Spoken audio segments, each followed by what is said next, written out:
So this is Metal Eden, a brand new single-player sci-fi first-person shooter in which you get to play in a dystopian far future where humanity has long transcended into a more advanced robotic dimension of life. The game's coming out on May 6th, but a free demo is already out on all platforms, so I thought this was a great time to check it out. There's also a new speedrunning challenge the developer is putting out, so we're going to check that in this video as well. And I'm also happy to say that PlayOn, who's the publisher of this game, reached out to sponsor this video, so massive thanks to them for the opportunity. But I already got a chance to try the demo out. You can, as well as its first two levels are available to play for free on Steam, Xbox, and PlayStation Store. So you get access to Mission 0, which kind of gives you a quick introduction to the game's story and core mechanics. And then you have Mission 1, Lost Paradise, which lets you dive into this really cool futuristic city and also deeper into the arena combat, more parkour, high-stakes combat, plus many of the new upgrades. The game, as you probably see, is really fast-paced. Gunplay feels really satisfying with a whole range of weapons accessible in the demo. I believe there were 4 of them in total that I managed to try out, but likely way more will be in the full game. Besides that, you also get equipped with a jetpack and a grappling hook. Like I said, verticality is going to be a big deal in this game as well. And you're going to combine that with fast-paced parkour, double jumps, dodges, air dashes, and some unique skills against enemies that really don't go easy on you. You can totally up the challenge, by the way, because there are multiple levels of difficulty, and trust me, it can get really wild on some of the later ones. Looking at it, it really gives me some of those Unreal Tournament and Quake vibes from the good old days, except in a dystopian cyber future and with some really solid soundtracks in the background. And in this, you get to play as Asuka. This is you, your character. She's what the game calls a hyper unit, basically an android with a brain that essentially replicates the human psyche. And you're kind of sent on this suicide mission to retrieve human cores, basically cybernetic brains where humans transferred their consciousness and they are in need of saving. So obviously, powers and body modifications are a big deal in this game.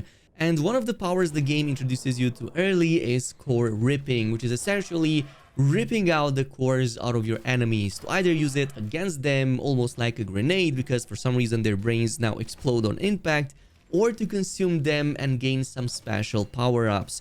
And some of these power-ups are actually really useful. We saw that they can give us buffs, but especially are useful to buff your melee damage on the next hit, which is excellent against many of the armored enemies in this game. Normally, these units are rather difficult to take down and normally require a lot of damage to destroy their outer shells, but a solid hit like that was previously buffed with one of your other enemies' cores can make much quicker work of them.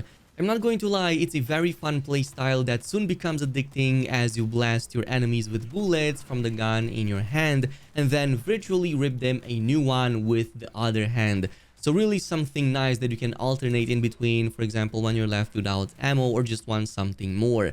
And one of the cool aspects here is that you have several skill trees that provide extra powers or functionalities to existing powers, such as to your core ripping, but also to your bodysuit. So after you're done with some of these bigger fights, including arena encounters, you typically get to interact with some of these upgrade units right here, which let you invest some of those points into your new skills. But you can also access this menu with J on the keyboard and mouse.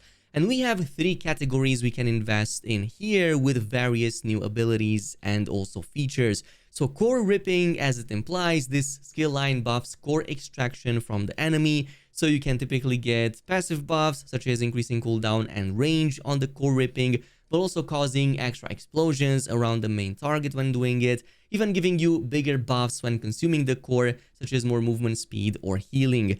Then we have core powers, and this is even more interesting. You can cause a lot more damage or even freezing shockwaves when your own armor or the armor of your enemies is being removed, but also others that can increase the number of punches that you get buffed when consuming cores, even making core throwing deal as much damage as a bazooka.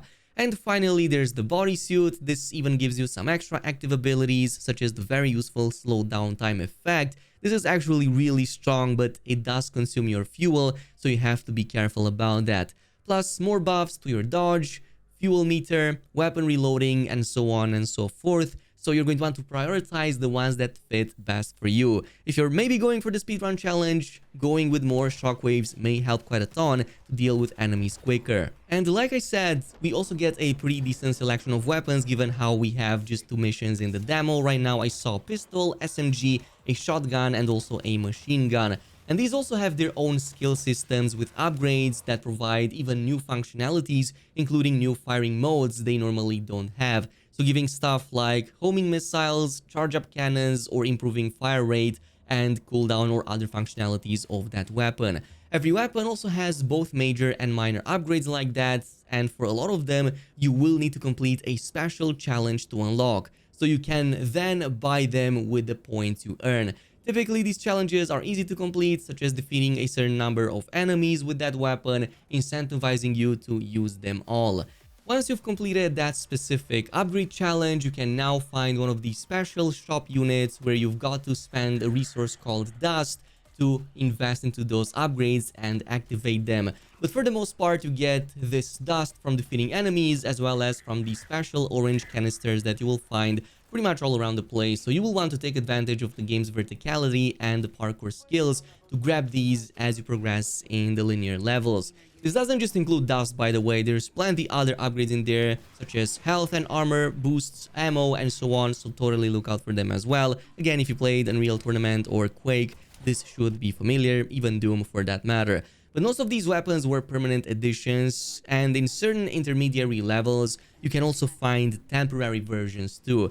Such as, for example, at one point in the first mission, I was able to find this really cool LMG right here. This came with super high rate of fire, but also a ton of damage. However, it did go away once I depleted the ammo. Luckily, you don't feel like you're missing anything as you get new weapons introduced fairly often.